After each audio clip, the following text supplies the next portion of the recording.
magnifiquement ce ballon et Hadji qui vient en renfort là-bas avec Monteanu. Ces deux-là ont fait beaucoup de mal à la défense. Ouais, superbe. Voilà, et bien, j'étais en train de dire qu'ils avaient fait du mal à la défense slovaque. Hadji, le centre pour Monteanu et les commentateurs roumains qui lancent de grands goals. Oui, parce que leur équipe, à 9 minutes de la fin, ajoute un deuxième but meurtrier pour la sélection slovaque. 2-0 maintenant, avec ce deuxième but de Monteanu, servi impeccablement par Giorgi Hadji.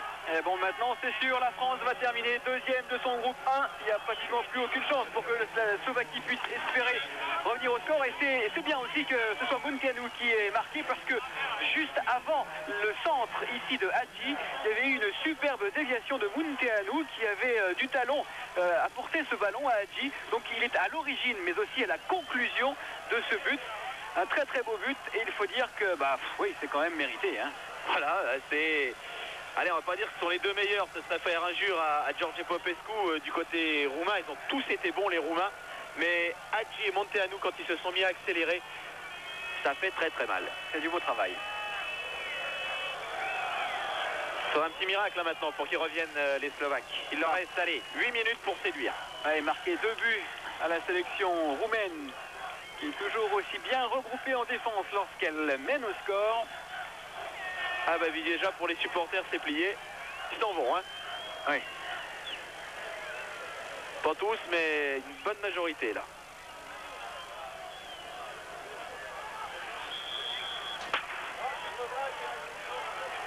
Mais il y a une faute de Moldovan qui s'est appuyé pour espérer reprendre ce ballon de la tête.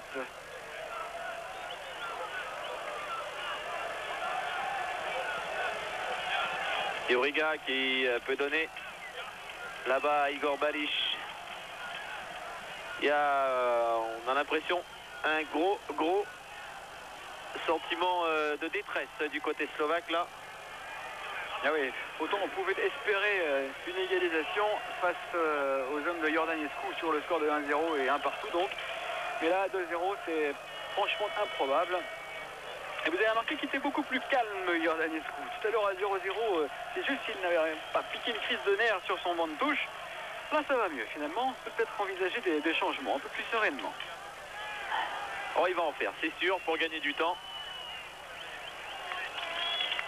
Dubovski qui accélère, Dubovski qui conserve bien ce ballon, mais qui le perd maintenant. Et récupéré Dumitrescu. Avec une faute au passage Dubovski, troisième carton jaune de cette rencontre, le premier Slovaque qui jette d'énervement inutile. Le deuxième Slovaque, il y a eu Tomášek en première période. Tomášek, oui, pardon. Et un Roumain, c'est Lupescu. Et c'est Lupescu, voilà.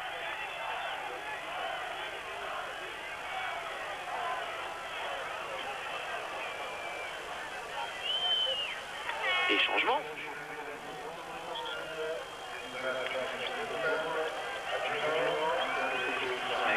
C'est le capitaine qui sort, hein, Bastara Pandoro. Pandoro, le joueur du Benfica de Lisbonne. Pas d'option tactique modifiée, puisque c'est aussi un milieu de terrain peut-être un peu moins offensif que Georges Hadji. Mais c'est quand même franchement significatif. Si on se permet de sortir Hadji à ce moment-là de la rencontre, ça veut dire que c'est joué. Voilà, et puis les supporters là maintenant, ça y est. Au revoir messieurs. Voilà. Pour eux c'est clair. Pour nous aussi. Et d'ailleurs au tableau d'affichage ça l'est également. 2-0. 2 buts en deuxième période, mais ça intervient après une très bonne partie des Roumains et une domination assez nette. Attention, il a déjà un carton. Oui, Dubovski. Même s'il va obtenir la faute, il ne faut pas qu'il proteste trop derrière. Mais c'est quelques agressions, petites agressions, elles sont autant de gestes d'énervement et de dépit aussi. On ne sait pas vraiment quoi faire pour espérer sauver l'honneur. Un dernier baroud d'honneur slovaque.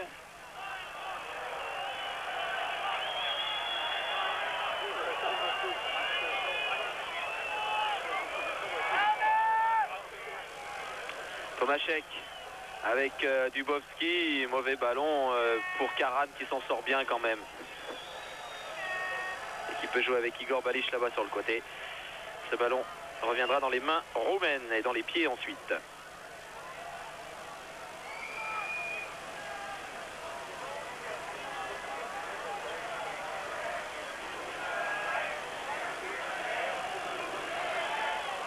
Et on va assister là à la 6e victoire roumaine, Vincent.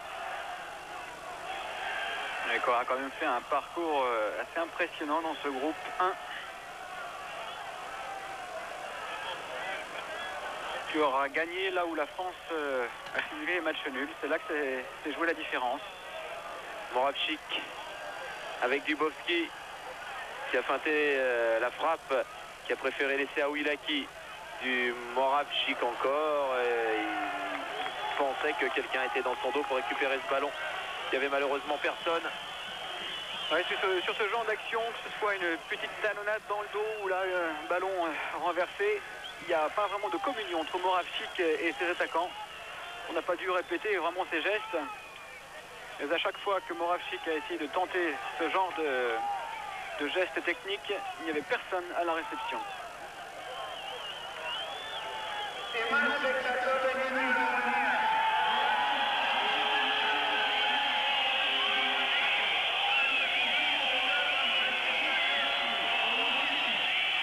Alors là, on se demande un peu ce qui se passe, parce qu'il y a le speaker qui vient d'annoncer quelque chose en croate, évidemment. Et ça a engendré les sifflets de tout le stade de Košice. Personnellement, je maîtrise plutôt mal le croate, le slovaque. Donc c'est difficile de savoir.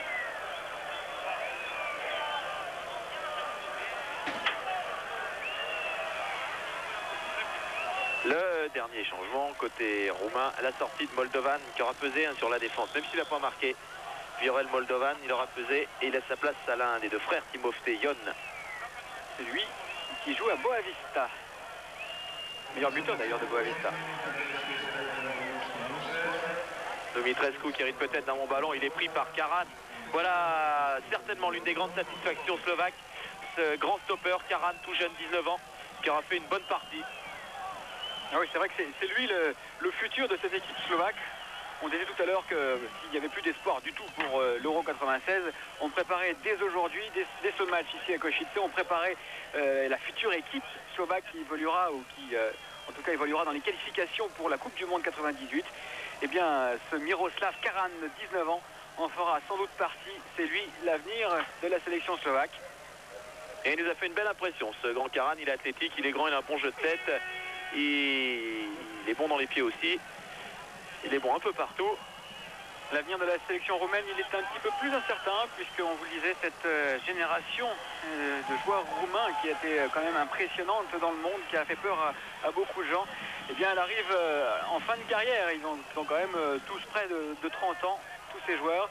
Ils veulent gagner l'Euro 96 comme leur unique trophée de toute cette génération dorée. Le problème, c'est que derrière, il n'y a pas encore grand chose. C'est Ilie Dumitrescu qui dit que les petits jeunes en Roumanie, ils ne suivent pas l'exemple pour l'instant de leurs glorieux aînés qui sont aujourd'hui sur le terrain. Première défaite aussi pour Josef Jankes. Exactement. 3 victoires à son actif jusqu'à présent et donc une défaite, mais face à la Roumanie. Donc rien de déshonorant. D'autant que la Slovaquie s'est bien battue tout de même. Oui, mais la Roumanie était meilleure. Attention quand même à Ouilaki menaçant devant Bogdan Ștelea. Et un ballon de Ioan Lupescu qui arrivait limite dans les bras de son gardien. Oui, d'ailleurs, si Ștelea proteste, ce n'est pas contre l'attaquant slovaque, mais bien contre le défenseur roumain, contre Lupescu qui lui a dit eh ben alors, qu'est-ce que tu donnes comme ballon? Moravchik qui se heurte à Dan Petrescu. Il y a à ses côtés par exemple Dumitrescu, mais il y avait également Panduru, voilà, qui touche le ballon. Et Dubovski peut relancer. Se heurte à George Popescu, Selimes, Monteanu qui a tenté de passer. Encore une remarquable intervention de Karan. Celui-là, il ne serait pas étonnant qu'il aille un petit peu plus à l'ouest dans l'Europe, rejoindre un club un peu plus prestigieux. Oui, il faut peut-être lui laisser le temps de mûrir un petit peu dans son club du Spartak Trnava, qui, je vous le disais, est donc leader de ce championnat slovaque. Si l'an passé, il n'y avait pas du tout d'enjeu, puisque le Slovan Bratislava dominait toute la compétition, mais là, il y a une surprise, c'est que Trnava est premier devant Bratislava, et ça relance de l'intérêt au jeu et à la compétition slovaque. Et donc, si Trnava devenait champion de Slovaquie, eh bien à ce moment-là, on pourrait peut-être voir ce Karan en Europe. il pourrait retenir l'attention de tous les chercheurs d'hommes. Allez, Jankic qui subit sa première défaite parce que l'arbitre de la rencontre, le néerlandais M. Willenberg, vient de siffler la fin de ce match sur ce score sans appel de 2-0 pour la Roumanie, ici à Košice face à la Slovaquie. Et donc maintenant, c'est sûr, la France va terminer ce groupe de qualification à la 2e place. Reste maintenant à gagner ce soir en Israël pour être l'un des meilleurs deuxièmes de chaque groupe. Donc on voit ici les Roumains, ils s'en foutent. Évidemment, eux, ils sont qualifiés directement. Ils iront en Angleterre. Ils pourront essayer de remporter ce trophée qui leur manque tant à cette génération dorée. Et voilà, la France doit, elle, s'imposer pour ne pas, surtout pas, disputer un match de barrage le 13 décembre à Liverpool contre le moins bon second. Et Lubo Moravchik, on le retrouve dimanche pour un AS Saint-Etienne à J. Auxerre, à Geoffroy Guichard. Merci de nous avoir suivis. Il faut quand même suivre ce que va faire l'équipe de France maintenant contre Israël et encourager les Bleus parce qu'une victoire est quand même importante malgré cette défaite de la Slovaquie face à la Roumanie. C'était le dernier match pour les Roumains, pour les Slovaques. Ce sera tout à l'heure le dernier match pour les Français, pour les Israéliens. Merci à tous, salut. Et on retrouve Eric Bail. Salut à tous. Eh bien, merci messieurs.